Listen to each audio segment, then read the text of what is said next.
note that this episode of Bits and Bricks contains instances of misuse of the Lego trademark, which must always be used as an adjective and never a noun.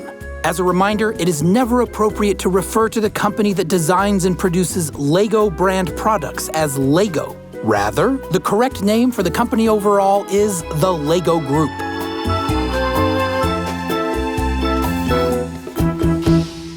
I hope that was severe enough. Was it severe enough? Yeah, that was great, Ben. We got it. All right. On with the show. Bits and Bricks. Welcome to Bits and Bricks, a podcast about all things Lego games. I'm Ethan Vincent. And I'm Brian Crescenti. Together, we look back at the rich 25-year history of Lego games, chat with early developers and seasoned studios who have all tackled the creation of video games for one of the most popular and respected toy companies in the world, the Lego Group.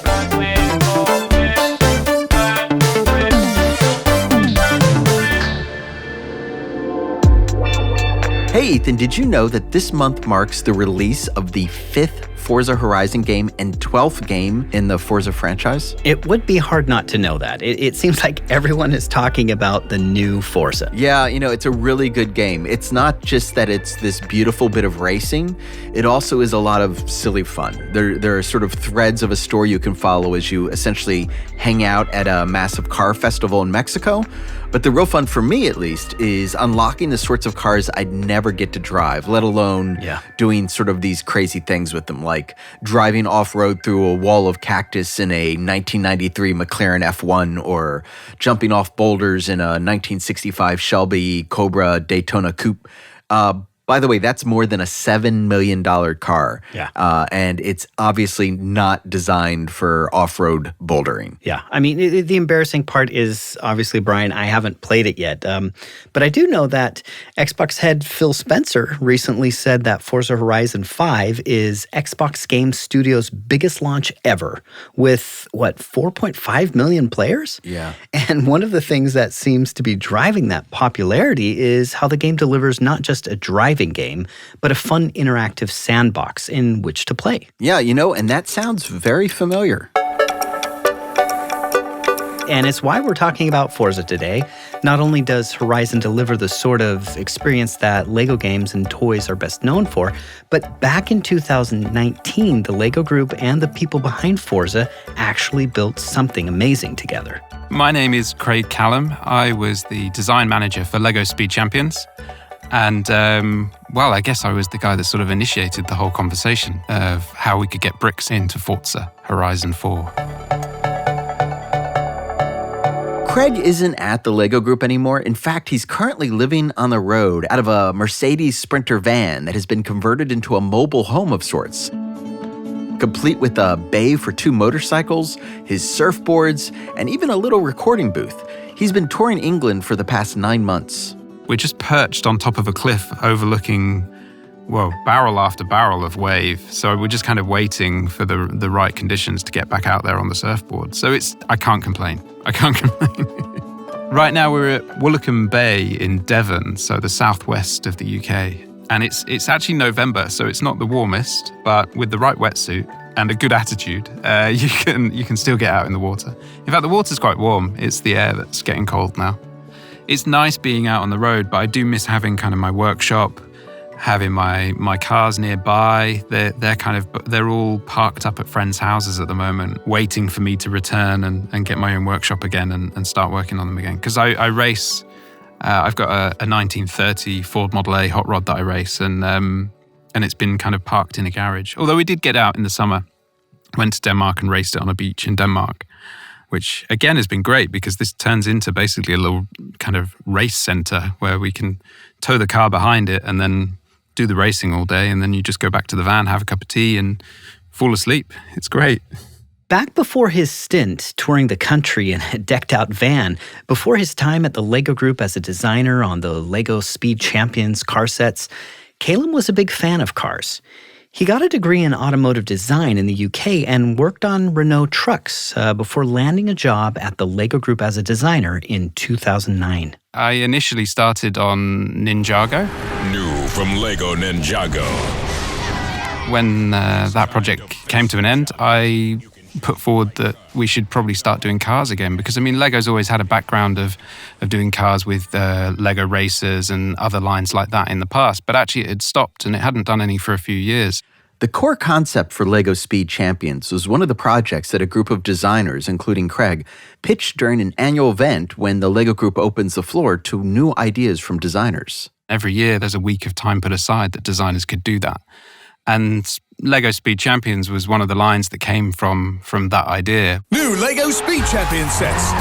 You can build the cars of your dreams. There's lots of car fanatics within the LEGO Group. I mean, it is something that, there's a lot of them. And so there was all sorts of different concepts and different ideas put forward, different scales, different kind of vehicles, brands that we should work with, and different ways of doing it. And I just kind of took all of those in together and put them together into one thing. And there was a smaller group of us that then developed the concept of LEGO Speed Champions as you see it now. So, that's taking into consideration how kids play, what kids want from that, what brands would work best, what scale as well. It's thinking about kind of whether it's a big car or a little car and, how playable that is, whether you smash it up, whether you display it, whether you have that integration with a minifigure as well. I mean, the Lego minifigure was a huge part of LEGO Speed Champions because it puts you in the driving seat. So all of those considerations were right at the start. A very small group of us, and then when the LEGO Group decided that this is a concept that's worth looking into more, then I took that and developed it further.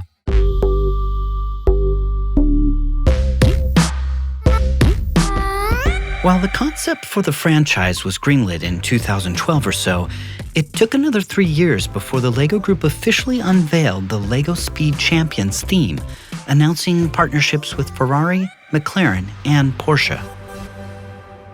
I mean, a normal Lego product line, I would say probably it's about a year development time, and that's 6 months of design development and then sort of 6 months of production development before it can get onto the shelves. But when you're really introducing a new concept, there's a lot of testing you have to do, especially with something new like that. We were aiming at different age kids. We're looking to expand kind of the lifetime of a kid's involvement in Lego, and by introducing those brands, that's sort of one way we thought we could do that.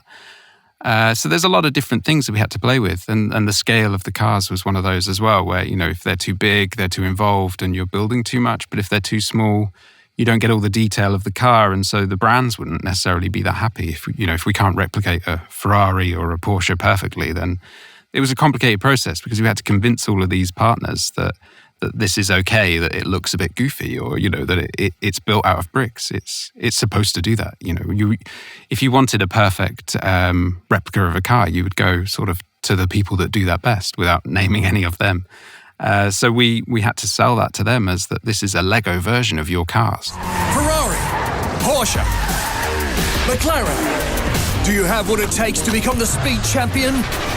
New LEGO Speed Champion sets. The theme was a success when it hit in March 2015, and soon those 3 iconic supercars were joined by a growing list of vehicles from Nissan to Lamborghini to the Corvette and Dodge Challenger. What's your secret, Ace? A speed champion is made of 2 things: determination and a really cool car.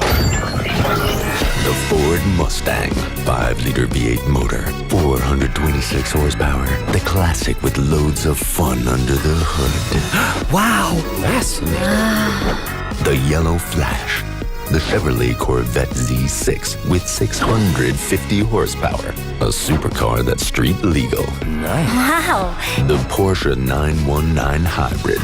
From 0 to 60 miles per hour in 2.2 seconds. Powered by electricity. Oh, yeah. The Audi R18 e-tron Quattro. With 2 engines and 4-wheel drive. That one. That's mine. Take it easy, my friend. What? You don't choose the car. The car chooses you. While all of this was going on, Craig and others on the LEGO Speed Champions team were attending a lot of car shows and running into other companies with interest in replicating the car ownership experience. It came about fairly by chance because I got introduced. It was actually at the Detroit Motor Show in 2016, where I met Michael McClary, who was running Microsoft Forza side of things.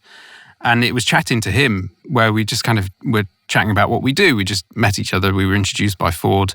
We were chatting about what we do and how much fun it is. And then it just kind of led to this idea that perhaps we need to get bricks into the Forza world, which I hadn't even thought of being a possibility because, Forza is such a reality-based game that I thought, well, this is a crazy concept. I'm not entirely sure how that's going to work.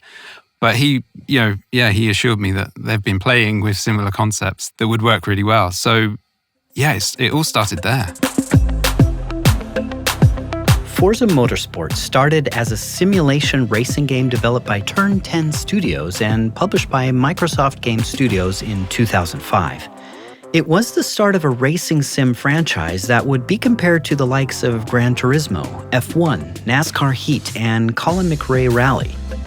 It was well received, first releasing new versions every couple of years, and then adding a new sort of Forza title in 2012. Forza Horizon handed a facet of the franchise to another studio, Playground Games, and dropped the racing franchise into an open world, specifically the open world of the fictional street racing Horizon Festival.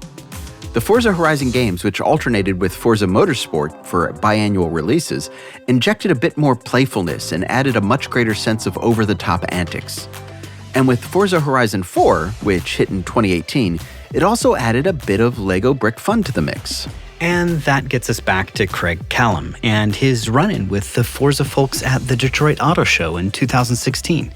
Craig says that Forza Horizon's expansion into the open-world form of play opened the door for a possible collaboration. Horizon almost is this kind of big Lego box of possibilities. It's a big sandbox play, big open world kind of play experience. So I think already, the way that they developed it just made total sense. So Craig runs into Michael in Detroit and then keeps running into him at other car shows. What started as idle chit-chat grows into something more, and each time they meet, they continue to flesh things out. And after every meeting, Craig returns to the Lego group talking about this growing idea. I think, again, it was something without seeing it. It was very difficult for them to visualize. So it sort of always kind of fell a bit flat. And it was a couple of years before there was something I could kind of show to say, okay, look, this is going to work really well. And it was the team over at Microsoft that developed just a little play reel video that kind of played with the idea of putting these bricks in place. And managed to sort of show that, and then it sort of started to kick off. And then it was actually at Le Mans 2 years later at the 24-hour Le Mans, where we were with Porsche, and Porsche had a big esports championship running during the 24-hour Le Mans, and my marketing manager for Speed Champions at the time was there as well, and she saw everything that was happening, and suddenly it was, this could be really huge. We could be part of this. We can be visible in this arena, and that's so important for us. And so the whole Speed Champions team then was just behind this, and we had to do this. And so we did everything we could, and we came back to the Lego group and really started to push towards getting Lego bricks in Forza Horizon. Jared Balls, a LEGO Games senior producer, said that around the same time Craig was coming to LEGO Games with this idea, they were discussing how to broaden the reach of their titles. They felt they had the action-adventure games locked down with the excellent titles from TT Games, but they wanted to try other approaches, and racing seemed to have a very broad appeal. It was the stars aligning, because we were internally having these conversations of where do we want to place our bets. We want to do some new stuff. Not to say that our old business was going away. We love that. But we wanted to experiment. We wanted to try new things. And DLC was something that's like, is that something we're interested in? Do we want to experiment with smaller projects, not just whole standalones? And this was the perfect opportunity. Up to this point, what we've focused on primarily is the Lego minifigure, which is tried and true, very important to us. But what's also important to our portfolio is vehicles and building and brick-built experiences, and vehicles are a key component of that. And to do something vehicular as the star, not to say Lego minifigures aren't in that, but something can be focused around the brick in a brick-built world. Vehicles, racing, driving is perfect. I mean, again, stars aligned. It's perfect alignment. Jared said once Lego Games was on board, they started putting out slightly more official feelers to Microsoft and the Forza Horizon team. you meet people at DICE, you meet people at E3, and you say, hey, do you just want to have a conversation? You get in a room and say, are you guys interested? Are you interested? Okay, yes. Then let's take the next step. Let's start talking terms or whatever. But first, you have to have that initial meet and greet. And so there's individuals at the LEGO Speed Champions team that got us talking to Microsoft, because Microsoft is at a lot of the same car conventions and rollouts that the LEGO Speed Champions people were at. And those aren't necessarily the exact same people that work on the games division side of Microsoft. So they were able to get us in contact with the right people. And then back in a world when we could go to conventions and we could be all in the same location, you align certain stars that way to just, break the ice. And that's literally how conversations start, is through conversation. There are a lot of shaking heads and lots of nods of, this is perfect, this makes sense. We like to have some fun and experimentation on our expansions, because from a business standpoint, it spoke to a new audience for them too. We brought something to the table that they could go, oh, this speaks to maybe a certain type of player we're not catering to, but it won't alienate them. So why wouldn't we take this risk in an expansion DLC format and see what the engagement could potentially be? So a lot of people saw this for what it was, and it was just a great opportunity. Next, the LEGO Games and Forza teams needed to figure out what a collaboration would mean. That included looking at everything from whether the title would be tied to Forza Motorsport or Forza Horizon, and whether it would be a standalone video game or a downloadable content add-on for an existing game. They also looked at doing something as small as simply adding a skin to an existing game to make it look as if it were built out of Lego bricks. Eventually, though, the team settled on developer Playground Games, creating Lego-themed downloadable content, or DLC, for Forza Horizon 4, Craig said. Quickly, I think the fact that it would fit in within the Horizon and it could be this DLC kind of it took the pressure from it a little bit. And I think that helped. If it was its own standalone game, you've got a lot of pressure then to sort of really make a lot of sales. As a DLC, it relieved it a little bit of that. Playground Games was formed in 2010 in England and is focused entirely so far on Forza Horizon titles. Mike Brown, creative director on the Forza Horizon series, said he was instantly excited when he first heard about the possibility of creating a Lego car DLC. So I have been a huge Lego fan my entire life. And so that opportunity to work with the Lego group to bring Lego into Forza Horizon, which is obviously a franchise that I love and care about deeply, I thought it was a great opportunity for me and for this team to bring together things that we love and that I really believed our players would love as well. And so that there was a real natural marriage there between Lego Speed Champions and Forza Horizon. Next, Mike and his team started working with the folks at the LEGO Group to decide what shape the DLC would take. One of the most important steps was figuring out the DLC's scale. Forza Horizon 4 features intricately detailed recreations of real-world cars cruising through stunning landscapes. The Lego brick doesn't offer the same level of detail and is, of course, much smaller than the actual car. And on top of that, both teams weren't initially sure what to do with the scale of the drivers, both human and minifig. Jared said the team had to decide whether to include life-sized cars made of tens of thousands of standard-sized Lego bricks or Lego cars made with fewer but huge Lego bricks. That took weeks and weeks of discussion to say, okay, if this is the scale of the world, then everything has to fit the scale. So if you play LEGO Speed Champions expansion, we built the cars up to the scale 1-to-1 of what the car would be in real world. So if you put the Lego Bugatti next to the real Bugatti in the game, they'll be approximately the same exact size. And so from that, we use that as our scale representation of finding what a 1-by-1 brick was. Everything else in the world was going to be built on that scale. So we have established this. And then the Lego minifigures within those vehicles, because they never leave the vehicle, they're in their cockpit, are scaled up to match what a brick size is in said world. Mike noted that there's even official canon for the DLC in the size of those Lego bricks, cars, and minifigs. Yes. So in the official canon, the Lego is really big. This is a partnership between the LEGO Group and the Horizon Festival, and they have blown all these things up to a human-sized scale so that humans can, those humans that are attending the Horizon Festival in the game can go and explore the LEGO Valley and then go and explore all of these things. So we approached it as though we were blowing those things up in size rather than shrinking everybody else down.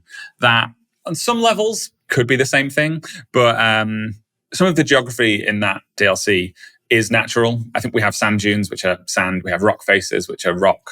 And so that way around allowed us to have all of that Lego sit in a world that would otherwise look real. The cliff faces that are on either side of the valley look like real rocks. The sand dunes allow the cars to drive over them really satisfyingly because they're sand. But then all the bits of scenery, all the trees and bushes and fences and houses and everything else that makes up that world is made out of large-scale Lego. Skill. Nerve. Cutting-edge performance vehicles. Oh, and bricks. Lots and lots and lots of Lego bricks. We've teamed up with Lego to create the biggest event Horizon has ever assembled. It's time for Lego Speed Champions. We do have a philosophy of which we call Forza authenticity. We push at the boundaries of this, but it's where we try and tell ourselves that everything that happens in Forza could be real. Now, as I say, we push at the boundaries of that. And probably the main example of that is the LEGO Speed Champions DLC. But we try to tell ourselves there is a way that you could do this in real life if you had a multi-billion-dollar budget and nobody asking what you were spending it on. You could do this. The Horizon Festival could recreate this if they wanted to. And you see that where, like the clouds, we have Lego clouds, but if you look very closely at the Lego clouds that are in there, you can see that they look like they're probably inflatable and they've been propped up there rather than actually being plastic in this actual weather patterns made of plastic. And that's where we wanted this to sit. You could still conceivably feel like it was in the real world. While sorting out what the team wanted to do with scale involved a lot of discussion between a number of teams, getting it to actually work in Forza Horizon was a much greater challenge. Yeah, there were a few. So first of all was that LEGO were really keen that we maintain scale. So all of our studs and bricks had to fit together. Our tools weren't really set up to work in that way. A lot of our environments are very organic. All of the plant life, all of the rock faces in them are very organic, and our artists and our tools are very much set up to build a world that looks very organic and perhaps doesn't fit on a grid-like system like Lego tends to. So we had to do some work there to put some rules into our tools to make sure that artists couldn't get overly creative and push at the edges of what would be allowed with how Lego liked the bricks to be portrayed. Another example, though, is we really wanted those Lego pieces to look like really real, like you'd picked up that Lego and we were holding it really close to your eye and you could see the ever so slight imperfections on the brick, the slight scuffs where they've rattled together in the bag, maybe even catch a bit of a fingerprint. I don't know what large fingers have built these Lego cars, but we wanted to capture that in there so that it really felt like you were, when you went and looked at those cars in the game, that it was an actual Lego brick that you were observing from super close up. That is the same level of detail that we go to for all of our cars. We want all of them to feel really authentic when you're close up to them. I think there was just a real tactile feel to the way that we achieved that with Lego, though. The way that we allowed for light to pass through the bricks, because the Lego bricks are ever so slightly translucent. So if you catch the sun just behind them, you get that kind of warm glow coming through the bricks. I think that was something that we were really happy with. It gave it that very authentic feel. And I know that Lego were really happy with that as well. It just felt really tactile. It felt like you could almost reach out and hold it in your hands. Once the scale was sorted, both philosophically and technically, the team had to figure out where these Lego Speed Champions cars would be racing. The result was Lego Valley, a new location added through the DLC that is packed with everything from its own Lego city to a speedway and even a stunt park. Mike said all of this was born out of the love that the developers have for Lego bricks. This came from the fact that quite a few members on the team are really huge Lego fans. And when we start to piece together what an open world Lego Forza Horizon might look like, people were getting very, very creative and saying, I really love those alien sets they did in the 90s. I love the pirate ship, or I just love the creator expert modular buildings. And there was a lot of people bringing their own kind of Lego fantasies into that creative process. And that just made for a really fun and diverse open world. In that reasonably compact expansion, you're able to see all of these different fantasies brought to life in the different areas. I think that that was really just borne out by the passion and creativity of the team here that loved Lego and kind of each had their own ideas for what was the kind of archetypal perfect example of Lego. And when you start to piece all that together, it just makes for a really fun and diverse world to explore, where as you're driving around it, you're just seeing different things all the time. And because it's Lego and it's playful and it's vibrant, it's colorful, it just puts a smile on your face. Jared said creating that play space required meshing real-world elements and Lego bricks. If you look closely, the world is brick built, but if you really look at the asphalt and the dirt tracks of it, that's what we kind of, it's kind of off the cuff. We just say, hey, that's your art. You do what you got to do to make this feel good and work good, right? For lack of a better term, do what you got to do to make the game fun. We will bring this look and feel around the edges and the coating on this. And you can drive on that, and you have to fake certain things, but the Lego elements still have to be pretty rigid, and they have to still be on system. They still have to be, 90 degrees. But if you really look at the roads and you look at those kind of surfaces, those are organic, and those aren't actually built out of Lego elements. And that's how you can kind of get around some of this kind of feeling of the game feeling good, as opposed to where our brand brings the look and feel. Because as a representative of Lego Games, I'm not going to come into this developer who is best in class and tell them how to make the game. I'm only going to talk with them and say, well, this is what we care about from a brand standpoint and how you treat our brand. What you need to get there, what can we do to address these, such as, oh yeah, we're going to have to break the axles. We're going to have to clear out the wheel well so you can turn the wheels and everything. And we'll get sign off on that, and we'll do what it takes to make that work, as long as you don't break the Lego aesthetic. That was the whole point of being paired up with the Playground Games and the Horizon brand, is that, we're going to be able to get somewhere. We're going to be able to just blow through all these Lego brick-built elements. And that, to me, was extremely compelling and extremely fun. And if you look closely, the Lego elements are never broken. They're just broken apart within system. There's no cracks, there's no breaking, there's no melting. So sure, you're kind of losing some clutch values there if you were to blow through a stone wall, as you do a lot in the expansion. But again, that's the whole point of where we'll let things slide from a clutch standpoint if it's fun. It looks solid, it looks very well built, but if you're going to drive through that thing 150 miles an hour, of course, bricks are going to go flying everywhere, but you don't break the bricks, you're just breaking the build apart. So if it helps the game be fun, we're going to do what we got to do to get there, as long as it doesn't come at the cost of the Lego aesthetic. There was also discussion about whether to allow the real cars in the Lego world or the Lego cars in the real world. I am pretty sure it was Playground Games coming back to us saying, but what if it was all in scale, just a bigger world, but it was still following exactly the Lego brand framework? At first, you're scratching your chin. It's like, why would we do that? It's not Lego elements. There's something else.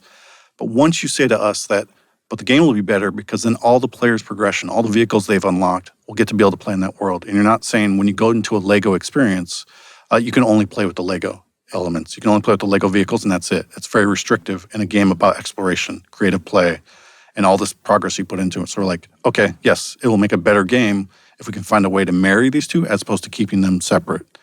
So once you get that in your head and you start looking at it through that lens, you start to see things differently, and it starts to dictate conversations from a design 101 standpoint. The team also had to settle on which vehicles to bring into the game. Craig said everything he was hoping would get into the DLC made it. I think it's very difficult because, again, these cars are kind of goofy looking, really, when you compare them to the real car, because we want the minifigure to be there. And, he's a funny looking chap next to a normal human being. So the cars themselves, I think it's the ones that really worked the best that ended up in there. I think it could have been really fun if there was a little bit more customizable content so that you could actually change a lot more of the cars. Could have been fun. But there's a priority, really, I guess, with the DLC as well. There's only so much you can really add to that. So I think we got in there. I think the Senna, having the Senna there as that, and that became kind of the poster car, really, for it. But having the McLaren Senna was a fantastic car to have on there. And then, of course, we did the Porsche 911 Turbo. And then that had its own set as well, of course. So having that as a tie-in worked brilliantly. I mean, that was really great because that was, I mean, for me, that was the car I grew up wanting to have, was a 911 Turbo by Porsche, and to have that then visible in a game as a toy I designed was really fun. The team at Playground Games ended up working 6 to 7 months creating the DLC, the most the team has ever spent on downloadable content for one of its games. Mike said it took so long because of the grand ambitions the team had for the add-on. It launched on June 13th, 2019, bringing with it those wonderful playscapes, a LEGO Master Builder's house, its own radio station, and 5 cars, including the 1967 Mini Cooper S Rally and cars from those original 3 manufacturers that launched LEGO Speed Champions. Mike said that going into the launch, the team at Playground Games knew that while there was crossover between the fans of LEGO Bricks and fans of Forza, this particular experience might not be for everyone. I think it's very hard to make something that everybody will love. And so I think you have to kind of acknowledge that with whatever it is that you're making. But we really do try to make stuff for everyone. You might not be a huge fan of building Lego, but I still think there is something in this expansion hopefully for everyone. For example, it was the very first time we had an actual racetrack in either a game or expansions. It was an official-looking, really nicely designed racetrack with multiple layouts, which is something that our hardcore community have been asking for a long time, and I know that they were really excited about that. We built a campaign that, whilst inspired by the feelings of playing with Lego, the brick challenges and collecting those up to build your Lego house, there's still a lot in there to enjoy, even if you're not a fan of Lego. And I think a lot of the gameplay that you have to do in the expansion is really pure Forza Horizon gameplay in a Lego wrapper. So I think we knew that even if you might be a really core Horizon fan, there was going to be something here that you'd find joy in, because I don't think this is what people were necessarily expecting from the expansion. I think there was definitely more positive surprise than negative. And we do approach this, and whenever you're doing an announce, there is that element of, there's going to be some people who were expecting something else. And it's kind of the job of the announce, of the trailer, of people like myself who will go out and be a spokesperson for it, to let those people know that there is something there for them. You know, we strive to make the racing games for everyone, the driving games for everyone. And I think we get really close to achieving that. And sometimes it just takes a little bit of talking to those people to let them know that, no, we do care about them. We do know what they're after. We know that you wanted these awesome cars, and you wanted this race circuit in the world, and you wanted these cool new challenges that will challenge you to navigate that world at super high speed, and so on. And I think there is just the job of people like myself to get the message out there that even if you're not a fan of Lego, there's going to be something here for you to enjoy.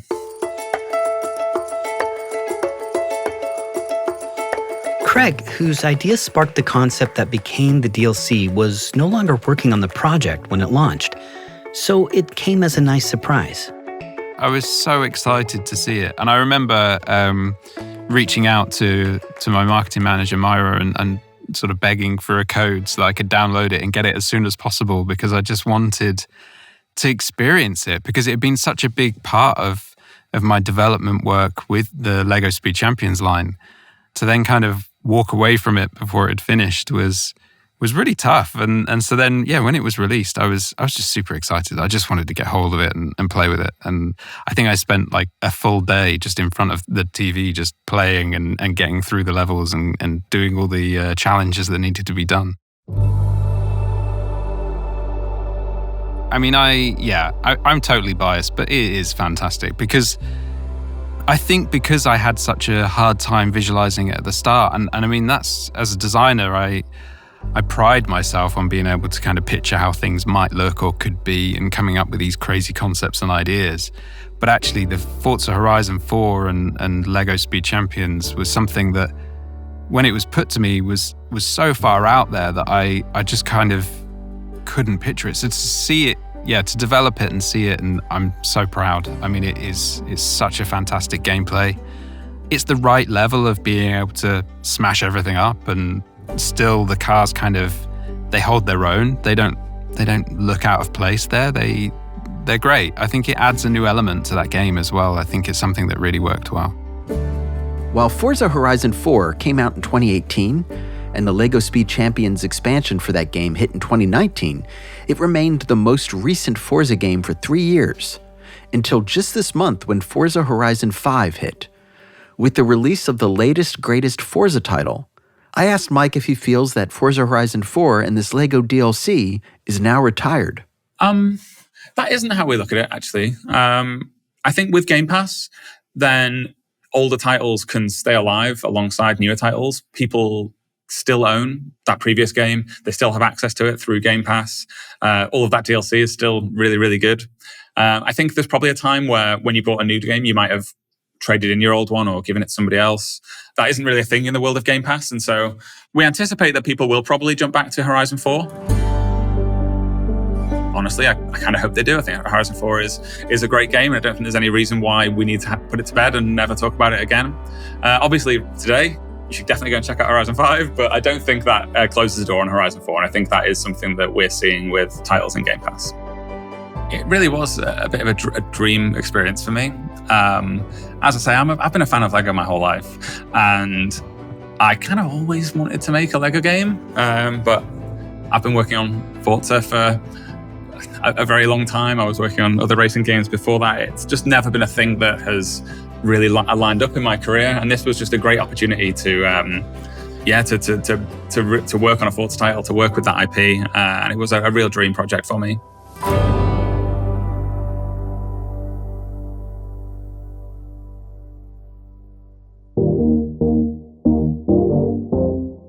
Bits and Bricks is made possible by LEGO Games. Your hosts are Brian Crescenti and Ethan Vincent. Producing by Dave Tack. Our executive producer is Ronnie Scher. Creative direction and editing by Ethan Vincent. Research and writing by Brian Crescenti.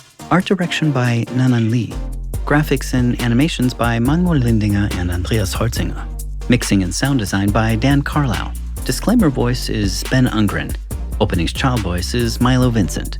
Music by Peter Premer, foundermusic.com, and excerpts from Forza Horizon 4, LEGO Speed Champions.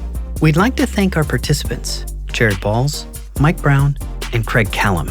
We'd also like to thank the entire LEGO Games team. For questions and comments, write us at bitsandbricks@lego.com. That's bits, the letter N, then bricks @lego.com.